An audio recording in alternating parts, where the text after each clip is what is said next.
भारत का इतिहास शौर्य, बलिदान और अदम्य साहस की कहानियों से भरा हुआ है। हर पीढ़ी में ऐसे सैनिक पैदा हुए हैं जिन्होंने मातृभूमि की रक्षा के लिए अपने प्राण न्यौछावर कर दिए। उन्हीं शौर्य गाथाओं में से एक है सियाचिन सर्जिकल स्ट्राइक, जिसने यह साबित कर दिया कि भारतीय सेना केवल अपनी सीमाओं की रक्षा ही नहीं करती, बल्कि जरूरत पड़ने पर दुश्मन के गढ़ में घुसकर उसे जवाब देना भी जानती है। सियाचिन ग्लेशियर को दुनिया का सबसे ऊंचा युद्ध क्षेत्र कहा जाता है। समुद्र तल से लगभग 20,000 फीट की ऊंचाई पर फैला यह इलाका बर्फ से ढका रहता है। यहाँ का तापमान -50 डिग्री तक गिर जाता है। भारत के लिए सियाचिन केवल एक भूगोलिक इलाका नहीं, बल्कि राष्ट्रीय सुरक्षा का प्रतीक है।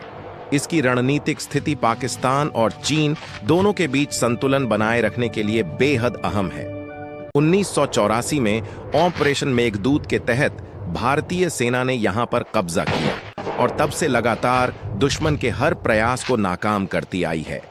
90 के दशक में पाकिस्तान ने ऑपरेशन काराकोरम जैसी योजनाओं के जरिए सियाचिन क्षेत्र में घुसपैठ बढ़ाने की कोशिश की।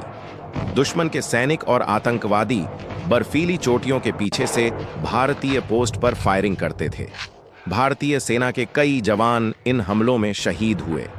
1999 के कारगिल युद्ध के बाद पाकिस्तान की हरकतें और बढ़ गईं। कभी स्नाइपर से हमला, कभी मोर्टार फायर, तो कभी रात के अंधेरे में घुसपैठ। भारतीय सेना के सामने सवाल था, क्या हम केवल रक्षात्मक मुद्रा में रहेंगे या फिर दुश्मन को उसी की भाषा में जवाब देंगे? भारतीय सेना की विशेष इकाई पैरा स्पेशल फोर्स पारा SF को मिशन सौंपा गया। यह ऑपरेशन इतना कठिन था कि सैनिकों को महीनों तक ऊंचाई पर रहने, ऑक्सीजन की कमी झेलने और बर्फीली हवाओं में ट्रेनिंग करनी पड़ी। योजना यह थी कि दुश्मन की एक अहम पोस्ट, जिसे पाकिस्तानी सेना क्वैद पोस्ट कहती थी और भारतीय सैनिक इसे बनाना रिज कहते थे, को कब्जे में लेना है। यह पोस्ट इतनी ऊंचाई पर थी कि वहां से पूरे भारतीय क्षेत्र पर नजर रखी जा सकती थी। ऑपरेशन के लिए चुने गए जवान जानते थे कि यह मिशन जीवन या मृत्यु की तरह है। कई दिनों तक बर्फ में रेंगते हुए बिना आवाज किए वे दुश्मन के करीब पहुंचे।